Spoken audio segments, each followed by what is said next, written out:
Hello बच्चों, चलिए प्रश्न को पढ़ते हैं। स्पर्मेटोजेनेसिस में क्रोमोसोम का न्यूनकारी विभाजन इनके परिवर्तन के दौरान होता है। पहला है स्पर्मेटोगोनिया से प्राथमिक स्पर्मेटोसाइट, दूसरा है प्राथमिक स्पर्मेटोसाइट से द्वितीयक स्पर्मेटोसाइट्स, तीसरा है द्वितीयक स्पर्मेटोसाइट से स्पर्मेटिड्स, चौथा है स्पर्मेटिड से स्पर्म्स। तो आइए देखते हैं इस प्रश्न का हल क्या होगा। सबसे पहले है जो है इस प्रश्न में हम देखते हैं मुख्य अवधारणा। मुख्य अवधारणा की बात करें, जानेंगे स्पर्मेटोजेनेसिस यानी कि शुक्र जनन के बारे में। ये एक प्रक्रिया होती है जिसके माध्यम से वृषण में शुक्राणुओं का उत्पादन होता है, या कह सकते हैं शुक्राणु जो है बनते हैं।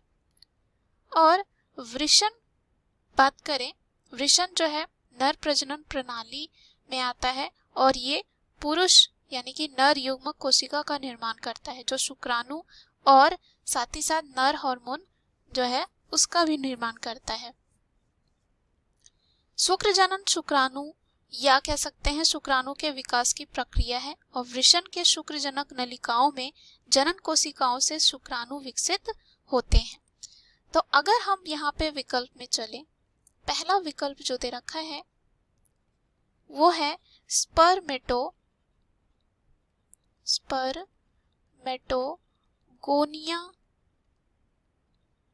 से जो है प्राथमिक स्पर्मेटोसाइट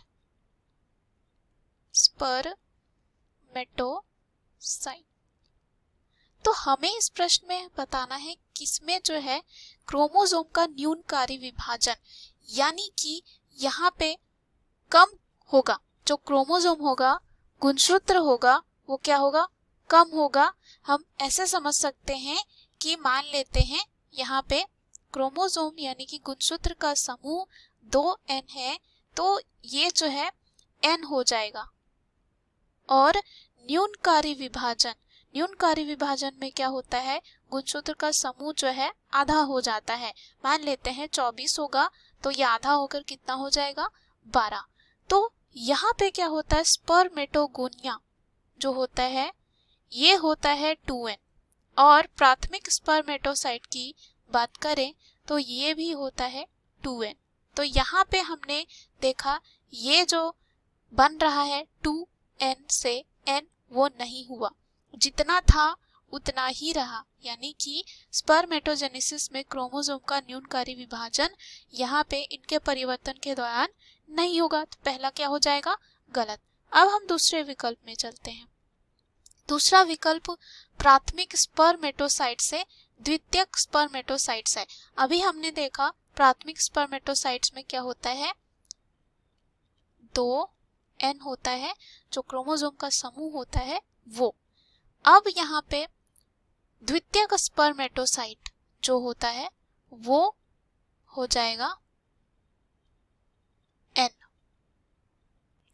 यानी कि यहाँ पे हम देख सकते हैं 2n से वो n हो गया, यानी कि आधा हो गया, यानी कि न्यूनकारी विभाजन हुआ है। इसमें स्पर्मेटोजेनेसिस में क्रोमोसोम का न्यूनकारी विभाजन जो है यहाँ देखने को मिलेगा, यानी कि ये जो है हमारे प्रश्न का सही उत्तर होगा।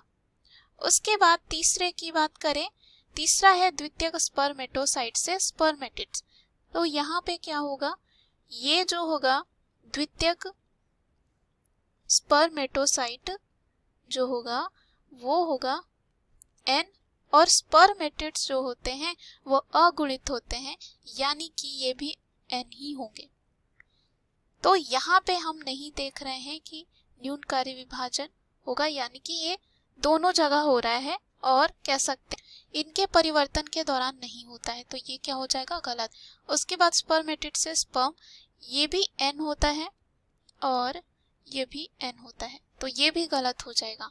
स्पर्मेटोजेनेसिस यानी कि शुक्राणु जनन में क्रोमोसोम का न्यूनकारी विभाजन जो है प्राथमिक स्पर्मेटोसाइट से द्वितीयक स्पर्मेटोसाइट में हमें कह सकते हैं इनके परिवर्तन के दौरान होता है। दिए गए प्रश्न का सही उत्तर बी है। आशा करती हूँ यह उत्तर आपको समझ में आया होगा। धन्यवाद।